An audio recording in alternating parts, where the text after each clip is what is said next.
So I've been coming to Namibia for about 4 years now.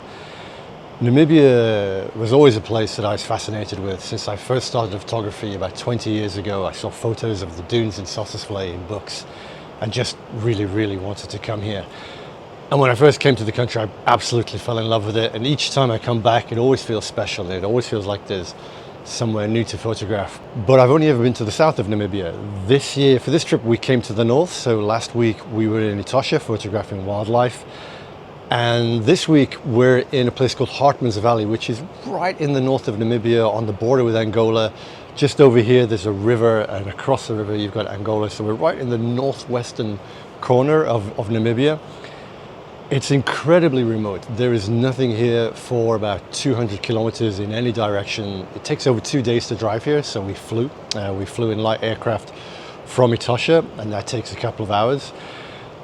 When you're coming in, the last leg of the flight is just absolutely astonishing. The mountains start to rise up, and you've got this incredible landscape of mountains and dunes. And because it's been raining here relatively recently, about a month ago, some of the dunes still have a little bit of grass on them, so you've got this wonderful coating of green across the sand, which makes this incredible color palette. And the landscapes here are magnificent. It's the kind of landscapes that I find really inspiring, because they're just big, epic landscapes. You can just see the scenery rolling on and on and on for kilometer after kilometer after kilometer, just completely untouched. There's no buildings here, no phone cables, no electricity pylons. There's just absolutely nothing here. It's very wild, very remote.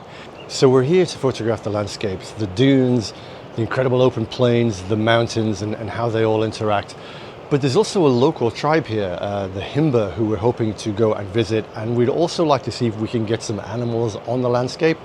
But like everything in landscape photography, you never know what you're going to get. So I'm trying to come with like zero expectations and approach each location as it comes, each scene as it comes.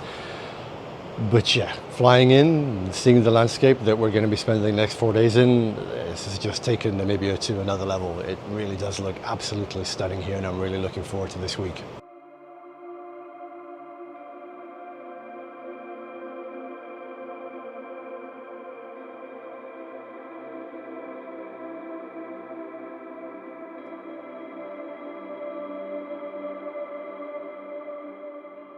So this is our first morning in the dunes, and we've come out to this dune field. You can see there's just these incredibly endless repeating lines of dunes, which make for fantastic abstract compositions. But beyond that, we've got these wonderful mountains, which is something completely different from what I'm used to seeing when I've been to dunes before. So I want to try to incorporate some of the mountains in the shots. So I'm going to be using a telephoto lens just to really fill the frame with these repeating dune patterns, but just go a little bit wider with the telephoto to try and get some of these mountains in. And yeah, right now there's this wonderful soft light that's kind of all over the dunes, giving them this luminous glow, which is lovely. There's a pink quality in the sky. It's absolutely wonderful, like pink and a going to a blue graduation. But the sun is just about to come up, and I think that's gonna change the whole scene. We'll get really nice golden light, some side lighting and some contrast. But yeah, what an amazing place.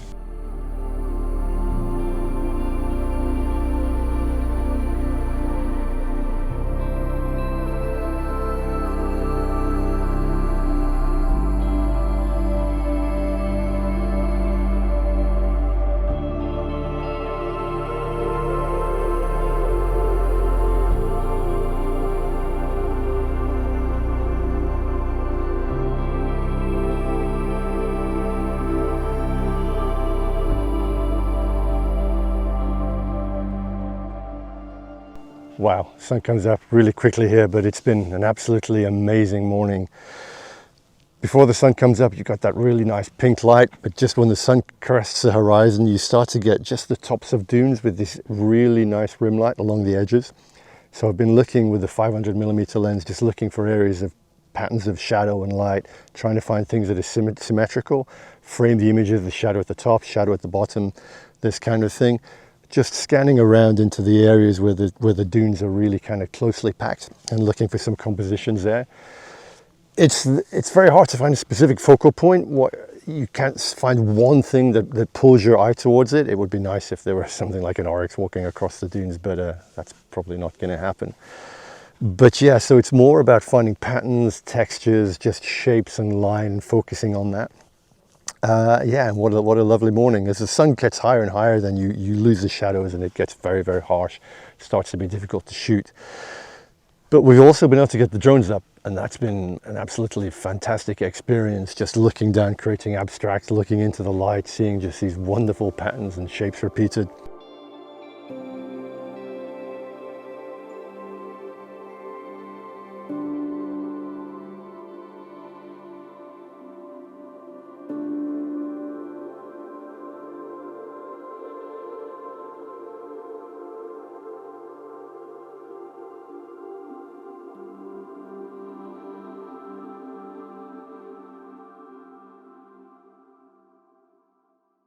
So when we first started planning this trip about 2 years ago, one of the things that we really wanted to do was work with the local Himba community here. Now this is a very isolated and remote part of Namibia, and there are still Himbas living here traditionally, as they have done for hundreds and hundreds of years. Now the lodge here, the Wilderness Lodge, on this concession, it has worked with the Himba for the 10 years that it's been here, so they provide them with water, but they really leave them untouched and just basically protect the land that they live on. So they live by subsistence farming. The men are off in the hills with the herd animals, while the women stayed down next to the river in the village looking after the children. I've never had an opportunity to really work with indigenous populations like this. So it's something that we really wanted to do. We know that the lodge have a connection with them because the guides here come from the local Himba people. So that gave us an opportunity to go into the village, to meet the people, to spend some time with them. But we had a specific idea for a photo that we wanted to do. The Himba women here, they cross the dunes every morning to go and collect water from the river, and we wanted to photograph them crossing the dunes as the moon was coming up, because we've timed the trip to coincide with the new full moon. But when you do things like this, you have to be incredibly sensitive to the local people, to their way of life. We didn't just want to go in and ask them if we could take their photograph. So we went in earlier today with no cameras, with no phones, and we just sat and talked to them with our guide interpreting. We learned their names, we learned about their way of life, we told them our names, and just basically tried to get a connection with them, and asked if a couple of them would be willing to come and stand up on the dune for 20 minutes while we photographed the moon. And they've agreed to do that, so we're going to go and try and give that a go tonight. Now, there are so many things that can go wrong. There are so many variables that can go wrong. We've got to find the exact right place to stand so the moon comes up between where we are and where the Himba are behind the dune. We need a clear space. We need a very clean dune which has got nothing going on in the background. So there's nothing between the Himba figures and the moon. And yeah, the moon's got to come up exactly where we hope it does, because there's going to be obviously challenge communicating, so we'll see. It's an incredibly complex shot. It's by far the most complex shot I've ever attempted to do on a workshop, but yeah, if it works, it'll be really cool. So the sun's just set and we've just had an amazing shoot. We have a local guide here who's half Himba, and he kind of facilitated it, and then we asked him to go and stand up on the dunes, and then just waited for the moon to come up. And we've used apps to predict where the moon's rising, but you never really know. So there was a little bit of a few degrees out where we had to change position to move. And then yeah, these incredible women from the Himba village stood on the dunes while the moon rose behind them, and yeah, what an amazing session. So the trick was to shoot really fast, to get fast exposures, because it's quite windy, which meant using a higher ISO. Making sure that the moon isn't overexposed, so underexposing and just getting the figures as silhouettes. But yeah, after putting in all the planning and all the running around today, trying to find the locations where we could have a very clean ridge line where the moon would rise directly behind it and there wouldn't be any interference, and we could also get far enough away and low enough down that we could shoot with a long telephoto lens. We were shooting at about 400 to 600 millimeters to make the moon really, really big behind them. So yeah, to get it all to come together and to work has just been absolutely, it's a big relief and just an amazing shoot, and probably one of the most complicated and tricky shots I think I've ever attempted. And to attempt it with a workshop group is it's just increased the pressure a little bit. So now everyone's over here having a beer, and the Himba are having a drink with us. We're going to go back tomorrow evening and do some portrait shoots of them. Yeah, great evening. What an amazing place this is.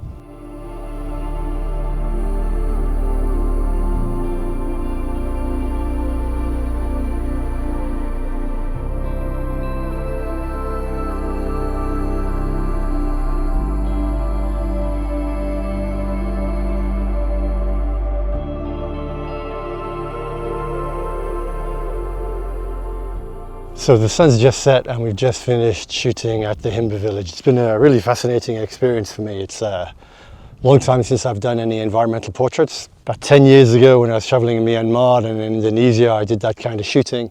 But it's been a while. I've been focusing on landscapes in all that time. So it's a challenge working with people. The light here is very harsh and obviously there's a language barrier. But it was just incredibly rewarding interacting with the local people, seeing the kids playing, seeing them smile, showing them the images after we photographed them. I did most of my shooting with a 35mm 1.4 prime lens, which is it's APS-C, so it's equivalent to a 50mm. Now with that lens you have to get relatively close, so you have to kind of work with the subject, talk to them, get them to look at you, make eye contact. But when you get it right, when you get that moment of interaction, it's just an absolute pleasure. And then showing them the portrait on the back of the camera. And then at the end of the session, the sun went down and it got a bit cooler. We got some images of the kids playing on the dunes. And yeah, it's just been a really interesting, fascinating evening, and we've still got a couple of nights left here.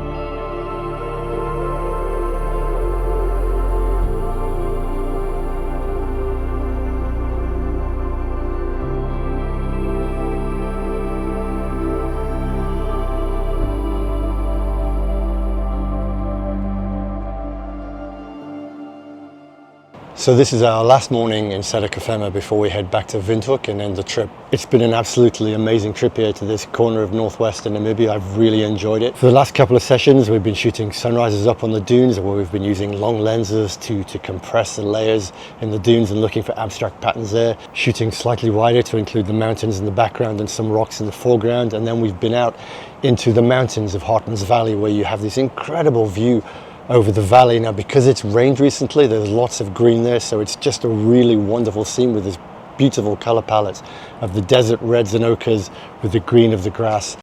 And then on our last night we shot at this incredible canyon we found on the edge of the border with Angola. Now the canyon is so large and so deep that the only way I found that I could really give it perspective was from the air with a drone, where I could use a dry river in the base of the canyon as a leading line.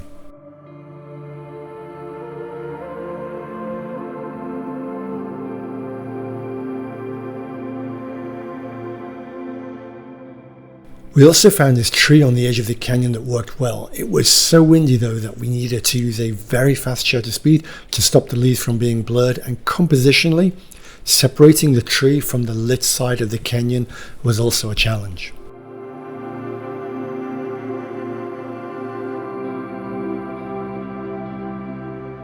So for me, getting to see and to shoot landscapes that I've never seen before is just fantastic. But also we've had the opportunity to visit the Himba village and work with the people there, and that's just been such a privilege. It's been a completely different kind of photography. I've really enjoyed that.